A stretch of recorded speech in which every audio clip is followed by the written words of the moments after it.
Hi hello ಎಲ್ಲರಿಗೂ ನಮಸ್ಕಾರ. ನೀವು ನೋಡ್ತಾ ಇದ್ದೀರಾ SCTS sat solution YouTube Kannada channel. ಆತ್ಮೀಯ ಶಿಕ್ಷಕ ಬಂಧುಗಳೇ, ಬನ್ನಿ ಇವತ್ತಿನ ಒಂದು ವಿಡಿಯೋದಲ್ಲಿ ನಾನು MHRD UDS ಪ್ಲಸ್ ಅಲ್ಲಿ ಸ್ಕೂಲ್ ಪ್ರೊಫೈಲ್ ಆ್ಯಂಡ್ ಫೆಸಿಲಿಟಿ ಅಂತ ಏನೋ ಒಂದು ಆಪ್ಷನ್ ಇದೆ, ಮಾಡ್ಯೂಲ್ ಇದೆ. ಆ ಒಂದು ಮಾಡ್ಯೂಲ್ 2026-27 ಸಾಲಿಗೆ ಆಕ್ಟಿವೇಟ್ ಆಗಿದೆ. ಸೊ ಆ ಇರ್ತಕ್ಕಂಥ ಆ ಮಾಡ್ಯೂಲಲ್ಲಿ ಬರ್ತಕ್ಕಂಥ ಮಾಹಿತಿಯನ್ನು ಯಾವ ರೀತಿ ಫಿಲ್ ಮಾಡಬೇಕು ಅನ್ನೋ ಒಂದು ಸಂಪೂರ್ಣ ಮಾಹಿತಿ ಈ ಒಂದು ವಿಡಿಯೋದಲ್ಲಿ ನಾನು ನಿಮಗೆ ಕೊಡ್ತಾ ಹೋಗ್ತೇನೆ. ಬನ್ನಿ ವಿಡಿಯೋನ ಶುರು ಮಾಡೋಣ. ಶುರು ಮಾಡುವ ಮೊದಲು ನೀವೇನಾದರೂ ಮೊದಲ ಬಾರಿಗೆ ನನ್ನ ಯೂಟ್ಯೂಬ್ ಚಾನಲ್ ನೋಡ್ತಾ ಇದ್ದರೆ MHRD UDS ಪ್ಲಸ್ನ ಎಲ್ಲ ರೀತಿಯ ಅಪ್ಡೇಟ್ಗಳಿಗೆ ನಮ್ಮ SCTS sat solution YouTube Kannada ಚಾನಲ್ಗೆ ಸಬ್ಸ್ಕ್ರೈಬ್ ಮಾಡಿಕೊಂಡು ಉಚಿತವಾಗಿ ಅಪ್ಡೇಟನ್ನು ಪಡಿತಾ ಇರಿ. ಓಕೆ, ಬನ್ನಿ ವಿಡಿಯೋನ ಶುರು ಮಾಡೋಣ. ಮೊದಲನೇದಾಗಿ ನಿಮ್ಮ ಮೊಬೈಲಲ್ಲಿ ಈ ಒಂದು ಕಾರ್ಯವನ್ನು ಮಾಡ್ಬೋದು. ಅದಕ್ಕಾಗಿ ನೀವು ನಿಮ್ಮ ಮೊಬೈಲಲ್ಲಿ ಯಾವುದಾದ್ರೂ ಒಂದು ಬ್ರೌಸರನ್ನು ಓಪನ್ ಮಾಡಿಬಿಟ್ಟು ಅಲ್ಲಿ UDS ಪ್ಲಸ್ ಅಂತ ಟೈಪ್ ಮಾಡಿ ಸರ್ಚ್ ಕೊಡಿ. ಸರ್ಚ್ ಕೊಟ್ಟಾಗ ಇಲ್ಲಿ ಬರ್ತಕ್ಕಂಥ ಮೊದಲೇ ಲಿಂಕ್ ಮೇಲೆ ಕ್ಲಿಕ್ ಮಾಡ್ಕೊಳ್ಳಿ. ನೆಕ್ಸ್ಟ್ ನಮಗೆ ಈ ರೀತಿ ಒಂದು ಇಂಟರ್ಫೇಸ್ ಓಪನ್ ಆಗುತ್ತಲ್ವಾ. ಇಲ್ಲಿ ಲಾಗಿನ್ ಫಾರ್ ಆಲ್ ಮಾಡ್ಯೂಲ್ ಅಂತ ಒಂದು ಆಪ್ಷನ್ ಇದೆ ಕಾರ್ನರಲ್ಲಿ. ಸೊ ಅದನ್ನ ಕ್ಲಿಕ್ ಮಾಡ್ಕೊಳ್ಳಿ. ಸೊ ಅದನ್ನ ಕ್ಲಿಕ್ ಮಾಡಿದರೆ ನಮಗೆ ನೆಕ್ಸ್ಟ್ ಈ ರೀತಿ ಒಂದು ಇಂಟರ್ಫೇಸ್ ಓಪನ್ ಆಗುತ್ತೆ. ಸೆಲೆಕ್ಟ್ ಸ್ಟೇಟ್ ಫಾರ್ ಲಾಗಿನ್ ಅಂತ ಕೇಳುತ್ತೆ. ಸೊ ನಮ್ಮ ಸ್ಟೇಟನ್ನು ನೀವು ಸೆಲೆಕ್ಟ್ ಮಾಡ್ಕೊಳ್ಳಿ. ಸೆಲೆಕ್ಟ್ ಮಾಡ್ಕೊಂಡಾದ್ಮೇಲೆ ಗೋ ಮೇಲೆ ಕ್ಲಿಕ್ ಮಾಡಿ. ಸೊ ಗೋ ಮೇಲೆ ಕ್ಲಿಕ್ ಮಾಡಿದರೆ ಇಲ್ಲಿ ಹಲವಾರಷ್ಟು ರೀತಿಯ ಮಾಡ್ಯೂಲ್ಸ್ಗಳು ಡಿಸ್ಪ್ಲೇ ಆಗ್ತವೆ. ನೋಡ್ಬೋದು, ಲಾಗಿನ್ ಫಾರ್ ಸ್ಕೂಲ್ ಡೈರೆಕ್ಟರ್ ಅಂತ ಇದೆ, ಪ್ರೊಫೈಲ್ ಆ್ಯಂಡ್ ಫೆಸಿಲಿಟಿ ಅಂತ ಇದೆ, ಟೀಚರ್ ಮಾಡ್ಯೂಲ್ ಅಂತ ಇದೆ, ಸ್ಟೂಡೆಂಟ್ ಮಾಡ್ಯೂಲ್ ಅಂತ ಇದೆ. ಸೊ ನಾವೀಗ ಎರಡೇ ಆಪ್ಷನ್ ಕಾಣ್ತಾ ಇದೆಯಲ್ವಾ, ಪ್ರೊಫೈಲ್ ಆ್ಯಂಡ್ ಫೆಸಿಲಿಟಿ ಅಂತ. ಸೊ ಅದರ ಮುಂದೆ ಇರ್ತಕ್ಕಂಥ ಲಾಗಿನ್ ಆಪ್ಷನ್ ಮೇಲೆ ಕ್ಲಿಕ್ ಮಾಡ್ಕೊಳ್ಳಿ.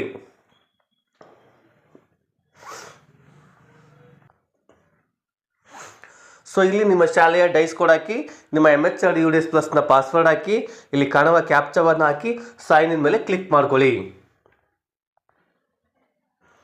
ಸೈನ್ ಇನ್ ಮೇಲೆ ಕ್ಲಿಕ್ ಮಾಡಿದ ತಕ್ಷಣ ನಮಗೆ ನೆಕ್ಸ್ಟ್ ರೀತಿ ಒಂದು ಇಂಟರ್ಫೇಸ್ ಓಪನ್ ಆಗುತ್ತೆ. School user with DCF entry permission ಅಂತ ಇಲ್ಲಿ ಸುಮಾರಷ್ಟು ಆಪ್ಷನ್ಸ್ ಬರುತ್ತೆ. Data capture, user manual, view block or district MIS information, master data, profile ಅಂತ ಸುಮಾರಷ್ಟು ಆಪ್ಷನ್ ಬರುತ್ತೆ. ಸೊ ನಾವಿಲ್ಲಿ ಎಲ್ಲಿ ಕ್ಲಿಕ್ ಮಾಡಬೇಕಂದ್ರೆ ಡಾಟಾ ಕ್ಯಾಪ್ಚರ್ ಅಂತ ಮೊದಲನೇ ಆಪ್ಷನ್ ಇದೆಯಲ್ವಾ, ಅದ್ರ ಮೇಲೆ ಕ್ಲಿಕ್ ಮಾಡ್ಕೋಬೇಕು. ಡಾಟಾ ಕ್ಯಾಪ್ಚರ್ ಮೇಲೆ ಕ್ಲಿಕ್ ಮಾಡಿದರೆ ನಮಗೆ ಈ ರೀತಿ ಒಂದು ಇಂಟರ್ಫೇಸ್ ಓಪನ್ ಆಗುತ್ತೆ. ಸ್ಕೂಲ್ ಡ್ಯಾಶ್ಬೋರ್ಡ್ ಅಂತ ಇದೆ. ಆಮೇಲೆ 1.1 ಹಿಡಿದು 2.28ವರೆಗೂ ಇಲ್ಲಿ ಆಪ್ಷನ್ಸ್ಗಳು ಓಪನ್ ಆಗ್ತವೆ. ಸೊ ಇಲ್ಲಿ ಅಕಾಡೆಮಿಕ್ ಇಯರ್ ನೋಡ್ಬೋದು, 26-27 ಇದೆ. ಆಮೇಲೆ ಇಲ್ಲಿ ನೋಡ್ಬೋದು ಡಾಟಾ ಎಂಟ್ರಿ ಆಕ್ಟಿವೇಟ್ ಇದೆ. ಸೊ ಇದೆಲ್ಲ ಮಾಹಿತಿನ ಚೆಕ್ ಮಾಡ್ಕೊಂಡು ಹೀಗೆ ಸ್ಕ್ರಾಲ್ ಮಾಡ್ತಾ ಬಂದರೆ ಇಲ್ಲಿ ಸೀರಿಯಲ್ ನಂಬರ್ ಇದೆ, DCF ನಂಬರ್ ಇದೆ. ಹೀಗೆ ಸ್ಕ್ರಾಲ್ ಮಾಡ್ತಾ ಬಂದರೆ ನೆಕ್ಸ್ಟ್ ನೋಡ್ಬೋದು ಇಲ್ಲಿ ಸ್ಟೇಟಸ್ಸು, ಇಲ್ಲಿ ನಾಟ್ ಕಂಪ್ಲೀಟೆಡ್ ಅಂತ ಇದೆಯಲ್ಲ. ಸೊ ಇದೆಲ್ಲ ಏನಾಗಬೇಕು, ಈಗ ಕಂಪ್ಲೀಟೆಡ್ ಆಗಬೇಕು. ಯಾವಾಗ ಕಂಪ್ಲೀಟೆಡ್ ಆಗುತ್ತೆ, ನಾವು ಒಂದೊಂದೇ ಫಾರಮನ್ನು ಓಪನ್ ಮಾಡಿಬಿಟ್ಟು ಅಲ್ಲಿರ್ತಕ್ಕಂಥ ಮಾಹಿತಿನ ಫಿಲ್ ಮಾಡ್ತಾ ಹೋದರೆ ಅದೇನಾಗುತ್ತೆ, ಮಾಹಿತಿ ಕಂಪ್ಲೀಟೆಡ್ ಅಂತ ಬರ್ತಾ ಹೋಗುತ್ತೆ. ಸೊ ಅದೀಗ ಯಾವ ರೀತಿ ಅಂತ ಈಗ ನೋಡೋದಾದರೆ, ಈಗ ಮತ್ತೆ ಬ್ಯಾಕ್ ಬಂದು ಇಲ್ಲಿ ಮೇಲ್ಗಡೆ ಬರ್ತೇನೆ ಟಾಪಲ್ಲಿ. ಈಗ ಮೊದಲಿಗೆ ಸೆಕ್ಷನ್ A ಇಲ್ಲಿಂದ ಪ್ರಾರಂಭ ಮಾಡೋಣ. ಬೇಸಿಕ್ ಸ್ಕೂಲ್ ಪ್ರೊಫೈಲ್ ಅಂತ ಇದೆಯಲ್ಲ, ಅಲ್ಲಿಂದ ಪ್ರಾರಂಭ ಮಾಡೋಣ. ಸೊ ಆ ಬ್ಲೂ ಕಲರ್ ಏನು ಕಾಣ್ತಾ ಇದೆ ಅಕ್ಷರಗಳು, ಅದ್ರ ಮೇಲೆ ಕ್ಲಿಕ್ ಮಾಡಿ. ಸೊ ನೋಡಿರಿ, ಇಲ್ಲಿ ಮೊದಲನೇ ಫಾರಮ್ ಏನಿದೆ 1.1 1.30ವರೆಗೂ ಏನು ಕ್ವಶನ್ಸ್ ಇದೆ. ಸೊ ಇದೆಲ್ಲ ನಮ್ಮ ಶಾಲೆಯ ಬೇಸಿಕ್ ಸ್ಕೂಲ್ ಪ್ರೊಫೈಲ್ಗೆ ಲೊಕೇಶನ್ ಆಗಿರ್ಬೋದು, ಮ್ಯಾನೇಜ್ಮೆಂಟ್ ಆಗಿರ್ಬೋದು, ಮೀಡಿಯಮ್ ಆಫ್ ಇನ್ಸ್ಟ್ರಕ್ಷನ್ ಆಗಿರ್ಬೋದು, ಈ ಒಂದು ವಿಷಯಕ್ಕೆ ಸಂಬಂಧಪಟ್ಟಿರುತ್ತೆ. ಇಲ್ಲಿ ನೀವು ಯಾವುದೇ ಮಾಹಿತಿನ ಎಡಿಟ್ ಮಾಡೋದಕ್ಕಾಗಲಿ ಅಪ್ಡೇಟ್ ಮಾಡೋದಕ್ಕಾಗಲಿ ಬರೋದಿಲ್ಲ. ಇಲ್ಲಿರುವ ಮಾಹಿತಿನ ಎಡಿಟು ಅಪ್ಡೇಟ್ ಮಾಡಬೇಕಪ್ಪ ಅಂದರೆ ನೀವು ಬ್ಲಾಕ್ ಹಂತದಲ್ಲೇ ಮಾಡಿಸ್ಬೇಕು. ಓಕೆನಾ. ಸೊ ಹಾಗಾಗಿ ಇಲ್ಲಿರ್ತಕ್ಕಂಥ ಎಲ್ಲ ಮಾಹಿತಿನ ಒಂದ್ಸರಿ ಚೆಕ್ ಮಾಡ್ಕೊಳ್ಳಿ. ಏನಾದರೂ ಮಿಸ್ಟೇಕ್ಸ್ ಇದ್ದರೆ ಬ್ಲಾಕ್ ಹಂತದಲ್ಲಿ ಸರಿ ಮಾಡ್ಕೊಳ್ಳಿ. ಎಲ್ಲ ಮಾಹಿತಿ ಸರಿ ಇದ್ದರೆ ನೀವೇನು ಮಾಡಿಯಪ್ಪ ಅಂದರೆ ಇಲ್ಲಿ ಹಾಗೆ ಸ್ಕ್ರಾಲ್ ಮಾಡ್ತಾ ಬನ್ನಿ. ಲಾಸ್ಟಿಗೆ ನೆಕ್ಸ್ಟ್ ಅಂತ ಒಂದು ಆಪ್ಷನ್ ಇದೆಯಲ್ವಾ, ಈ ನೆಕ್ಸ್ಟ್ ಆಪ್ಷನ್ ಮೇಲೆ ಕ್ಲಿಕ್ ಮಾಡ್ಕೊಳ್ಳಿ. ಈಗ ನೆಕ್ಸ್ಟ್ ಆಪ್ಷನ್ ಮೇಲೆ ಕ್ಲಿಕ್ ಮಾಡಿದರೆ ನಮಗೆ ನೆಕ್ಸ್ಟ್ 1.32 ಕ್ವಶನ್ಸು ಓಪನ್ ಆಗ್ತವೆ. ಸೊ ನೀವು ಇಲ್ಲಿರ್ತಕ್ಕಂಥ ನಾನು ಎಲ್ಲ ಆಲ್ರೆಡಿ ನೀವು ಲಾಸ್ಟ್ ಇಯರ್ ಎಲ್ಲ ಮಾಹಿತಿ ಫಿಲ್ ಮಾಡಿರ್ತೀರಿ. ಸೊ ಹಾಗಾಗಿ ನಾನು ಎಲ್ಲ ಕ್ವಶನ್ಗಳನ್ನು ನಾನು ಫಿಲ್ ಮಾಡೋದಕ್ಕೆ ಹೋಗೋದಿಲ್ಲ. ಏನೇನು ಹೈಲೈಟ್ಸ್ ಇದೆಯಲ್ವಾ ಅಂಥದ್ದಷ್ಟೇ ಯಾವ್ಯಾವ ಮಾಹಿತಿನ ನೀವು ಫಿಲ್ ಮಾಡ್ಬೋದು ಅಂತ ಹೇಳ್ತಾ ಹೋಗ್ತೇನೆ. ಸೊ ನೋಡ್ಕೊಳ್ಳಿ, ಕ್ವಶನ್ಸ್ ಎಲ್ಲ ನೋಡಿಕೊಂಡು ನೀವು ಏನೇನು ಅಪ್ಡೇಟ್ ಮಾಡ್ಬೋದಿದೆ, ಏನೇನು ಚೇಂಜಸ್ ಆಗಿರ್ಬೋದು ಅಂತ ಒಂದು ಮಾಹಿತಿನ ಮಾತ್ರ ನಾನಿಲ್ಲಿ ಹೇಳ್ತಾ ಹೋಗ್ತೇನೆ. ಸೊ ಇಲ್ಲಿ ನೋಡಿದ್ರೆ 1.38 ಇದೆಯಲ್ಲ, number of instructional days in previous academic year, ಈ ಒಂದು ಮಾಹಿತಿನ ನೀವು ಇಲ್ಲಿ ಫಿಲ್ ಮಾಡಬೇಕಾಗುತ್ತೆ 1.38ಅಲ್ಲಿ.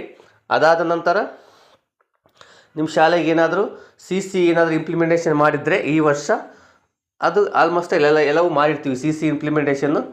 ಅದಾದ ನಂತರ ಇಷ್ಟು ಮಾಹಿತಿ ಇದರಲ್ಲಷ್ಟೇ ಬರುತ್ತೆ. ಸೊ ಆ ಡೇಸ್ ಅಂತ ಹಾಕ್ಬಿಟ್ಟು ಸೇವ್ ಆ್ಯಂಡ್ ನೆಕ್ಸ್ಟ್ ಮೇಲೆ ಕ್ಲಿಕ್ ಮಾಡ್ಕೊಳ್ಳಿ.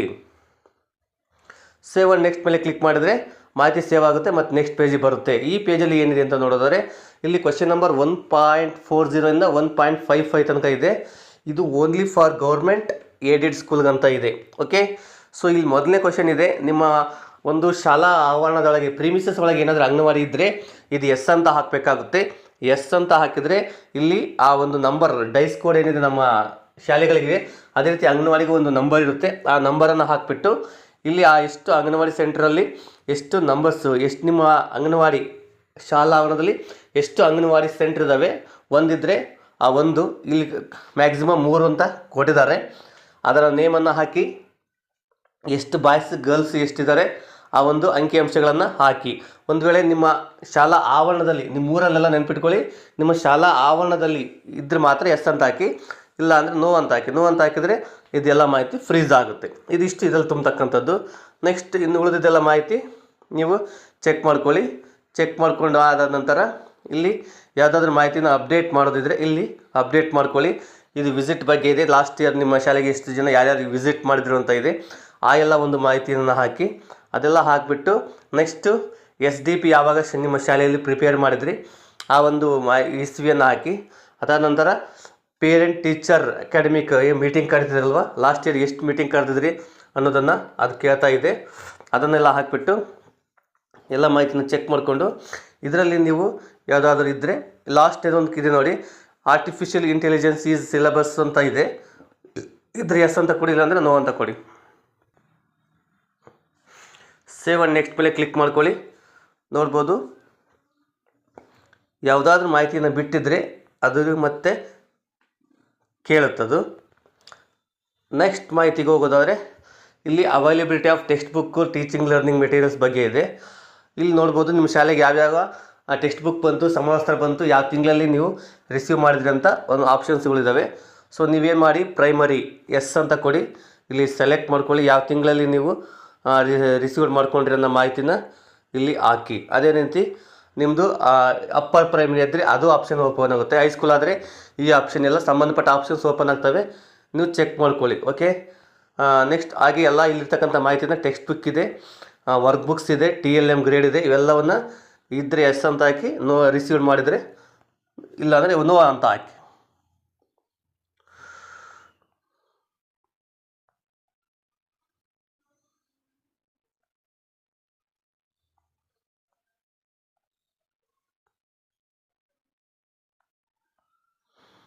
ಹಾಕಿ ಸೇವ್ ಆ್ಯಂಡ್ ನೆಕ್ಸ್ಟ್ ಮೇಲೆ ಕ್ಲಿಕ್ ಮಾಡ್ಕೊಳ್ಳಿ. ಈಗ ನೆಕ್ಸ್ಟ್ 1.57ಗೆ ಬಂದೀವಿ. ಇಲ್ಲೂ ಕೂಡ ಅಷ್ಟೇ, ಇಲ್ಲಿ whether the school activity undertake academic enrichment activities ಅಂತ ಇದೆ. Project, group work, portfolio, virtual labs, class performance, quizzes, database creating, writing, ಇವೆಲ್ಲ ಇದ್ರೆ ಎಸ್ ಅಂತ ಹಾಕಿ, ನೋ ಅಂತ ಹಾಕಿ. ಕ್ಲಾಸ್ ವೈಸ್ ಇದೆ.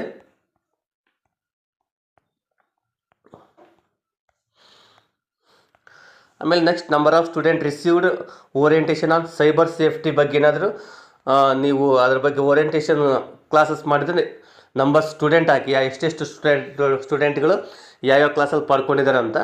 ಇಲ್ಲ ಅಂದರೆ 0 ಹಾಕಿ, ಏನು ತೊಂದರೆ ಏನಿಲ್ಲ, ಸರಿನಾ. ನೆಕ್ಸ್ಟ್ ಇವಾಗ ಮಾಹಿತಿ ಚೆಕ್ ಮಾಡಿಕೊಂಡು ಸೇವ್ ಆ್ಯಂಡ್ ನೆಕ್ಸ್ಟ್ ಮೇಲೆ ಕ್ಲಿಕ್ ಮಾಡ್ಕೊಳ್ಳಿ. ಅದಾದ ನಂತರ ಸೇಫ್ಟಿ ಆ್ಯಂಡ್ ಅದರ್ ಪ್ಯಾರಾಮೀಟರ್ಸ್ ಅಂತ ಇದೆ. ಇಲ್ಲಿ ನೋಡ್ಬೋದು ಸ್ಕೂಲ್ ಡಯಾಸ್ಟರ್ ಮ್ಯಾನೇಜ್ಮೆಂಟ್, ವಿಪತ್ತು ನಿರ್ವಹಣಾ ಸಮಿತಿ ರಚನೆ ಆಗಿದೆಯಾ, structural safety audit has been conducted. ನೋಡಿ, ಇಲ್ಲಿ ಆಡಿಟ್ ಅಂದ ತಕ್ಷಣ ನಾವು ಸ್ಕೂಲ್ ಆಡಿಟ್ ಅಂತ ತಿಳ್ಕೊಡ್ತೀವಿ, ನಾವು ಶಾಲೆಯಲ್ಲಿ ಮಾಡ್ತೀವಲ್ಲ, ಎಕನಾಮಿಕ್ ಆಡಿಟ್ ಅಲ್ಲ ಇದು, ಸೇಫ್ಟಿ ಆಡಿಟ್. ಅಂದರೆ ನಮ್ಮ ಶಾಲೆಯ ಬಿಲ್ಡಿಂಗ್ಗಳು ಸುರಕ್ಷತೆಯ ಬಗ್ಗೆ ನಾವೇನು ಮಾಡಬೇಕಾಗುತ್ತೆ, ಇಂಜಿನಿಯರ್ಗಳನ್ನು ಕರೆಸಿ ನಮ್ಮ ಶಾಲೆ ಕಟ್ಟಡಗಳ ಬಗ್ಗೆ, ಅಗ್ನಿ ದುರಂತದ ಬಗ್ಗೆ, ಎಲ್ಲ ರೀತಿಯ ಒಂದು ಸುರಕ್ಷತೆಯ ಬಗ್ಗೆ ಆಡಿಟ್ ಮಾಡಿಸ್ಬೇಕಾಗುತ್ತೆ. ಅದನ್ನು ಸೇಫ್ಟಿ ಆಡಿಟ್ ಅಂತ ಕರಿತೇವೆ. ಅದನ್ನ ಮಾಡಿಸಿದ್ರೆ ಎಸ್ ಅಂತ ಕೊಡಿ, ಇಲ್ಲಾಂದರೆ ನೋ ಅಂತ ಕೊಡಿ. ಅದೇ ರೀತಿ ನಾನ್ ಸ್ಟ್ರಕ್ಚರಲ್ ಸೇಫ್ಟಿ ಆಡಿಟ್, ಅದನ್ನು ಮಾಹಿತಿನ ಚೆಕ್ ಮಾಡ್ಕೊಳ್ಳಿ. ನೋಡ್ಕೊಳ್ಳಿ, ಇಲ್ಲಿರ್ತಕ್ಕಂಥ ಎಲ್ಲ ಮಾಹಿತಿನ ಚೆಕ್ ಮಾಡ್ಕೊಳ್ಳಿ. ಎಸ್ ಇದ್ರೆ ಎಸ್ ಅಂತ ಹಾಕಿ, ನೋ ಇದ್ರೆ ನೋ ಅಂತ ಹಾಕಿ. ಇಲ್ಲಿ ನೋಡಿ 1.58.15 ಇದೆ ನೋಡಿ, ಸ್ಟೂಡೆಂಟ್ ಅಟೆಂಡೆನ್ಸ್ ಕ್ಯಾಪ್ಚರ್, ಯಾವ ರೀತಿ ನೀವು ಅಟೆಂಡೆನ್ಸ್ ಕ್ಯಾಪ್ಚರ್ ಮಾಡ್ತೀರಂತ. ಸೊ ಹಿಂದೆಲ್ಲ ಒಂದೇ ಆಪ್ಷನ್ ಸೆಲೆಕ್ಟ್ ಮಾಡೋಕ್ಕೆ ಅವಕಾಶ ಇತ್ತು. ಸೊ ಈ ವರ್ಷ ಮಲ್ಟಿಪಲ್ ಚಾಯ್ಸನ್ನು ಹಾಕೋದಕ್ಕೆ ಅವಕಾಶ ಇದೆ. ಯಾಕಂದರೆ ನಾವೀಗ ಅಟೆಂಡೆನ್ಸನ್ನು ರಿಜಿಸ್ಟ್ರಲ್ಲೂ ಹಾಕ್ತೇವೆ, ಎಲೆಕ್ಟ್ರಾನಿಕಲಿ ಕೂಡ ಹಾಕ್ತೇವೆ.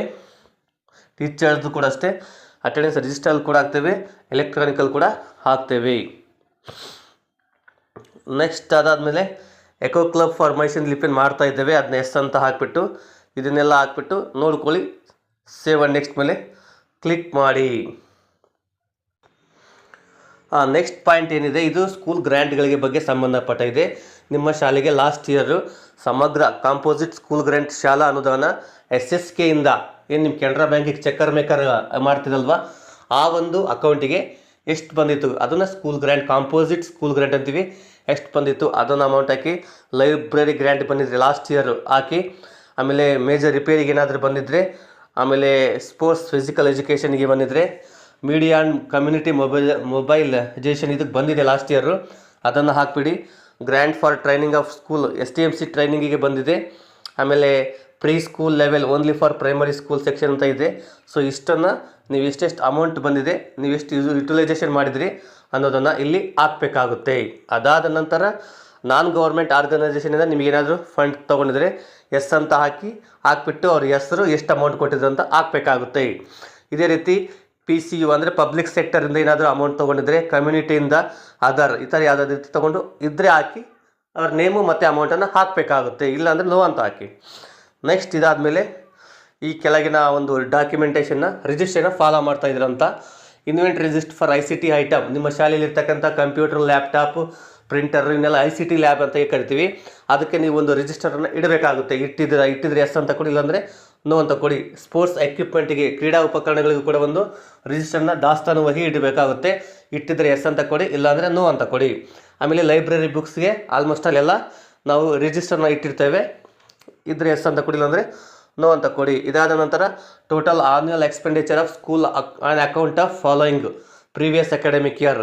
ಮೇಂಟೆನೆನ್ಸಿಗೆ ಎಷ್ಟು ಖರ್ಚು ಮಾಡಿದ್ರಿ, ಟೀಚರ್ ಗ್ರಾಸ್ ಸ್ಯಾಲ್ರಿಗೆ ಎಷ್ಟು ಖರ್ಚಾಯಿತು, ಕನ್ಸ್ಟ್ರಕ್ಷನ್ ವರ್ಕಿಗೆ ಏನಾದರೂ ಇದ್ದರೆ ಎಷ್ಟು ಖರ್ಚಾಯಿತು, ಅದರ್ ಏನಾದರೂ ಇದ್ದರೆ ಎಷ್ಟು ಖರ್ಚಾಯಿತು ಅಂತ ಹಾಕಿ ಟೋಟಲನ್ನು ಆಟೋಮೆಟಿಕ್ಕಾಗಿ ತಗೊಳುತ್ತೆ. ಚೆಕ್ ಮಾಡಿ ಸೇವ್ ಆ್ಯಂಡ್ ನೆಕ್ಸ್ಟ್ ಮೇಲೆ ಕ್ಲಿಕ್ ಮಾಡಿ.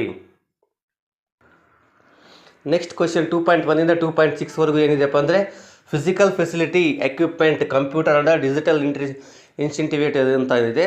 ಸೊ ಇಲ್ಲಿ status of present school building ಅಂತ ಇದೆ. ಇಲ್ಲಿ ನಿಮ್ಮ ಬಿಲ್ಡಿಂಗ್ಗಳ ಬಗ್ಗೆ ಮಾಹಿತಿ ಇದೆ. ಪಕ್ಕಾ ಎಷ್ಟಿದ್ದಾವೆ, ಕಚ್ಚಾ ಎಷ್ಟಿದ್ದಾವೆ, ಆ ಎಲ್ಲ ಮಾಹಿತಿನ ಇಲ್ಲಿ ನೀವು ಚೆಕ್ ಮಾಡ್ಕೋಬೇಕಾಗುತ್ತೆ. ಚೆಕ್ ಮಾಡಿಕೊಂಡು ಅದಕ್ಕೆ ದುರಸ್ತಿ ಎಷ್ಟಿದ್ದಾವೆ. ಸಿಂಗಲ್ ಸ್ಟೋರಿ, ಡಬಲ್ ಸ್ಟೋರಿ ಅಂದರೆ ಮಹಡಿಗಳು, ಸರಿನಾ?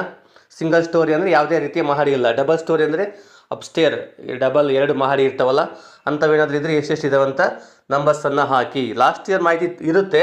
ಲಾಸ್ಟ್ ಇಯರ್ಗೂ ಈ ಇಯರ್ಗೆ ಏನಾದರೂ ವ್ಯತ್ಯಾಸಗಳಿದ್ರೆ ಮಾತ್ರ ಅಪ್ಡೇಟ್ ಮಾಡಿ, ಇಲ್ಲ ಚೆಕ್ ಮಾಡಿ ಸಬ್ಮಿಟ್ ಮಾಡಿ, ಸರಿನಾ? ನೆಕ್ಸ್ಟ್ ಇಲ್ಲಿ ನೋಡ್ಬೋದು, ಇದು ರಿಪೇರಿ ಕಂಡೀಷನ್ ಬಗ್ಗೆ ಇದೆ. ಗುಡ್ ಕಂಡೀಷನ್ ಇದೆಯಾ, ಮೇಜರ್ ರಿಪೇರಿ ಇದೆಯಾ ಇಲ್ಲ ಅಂತ.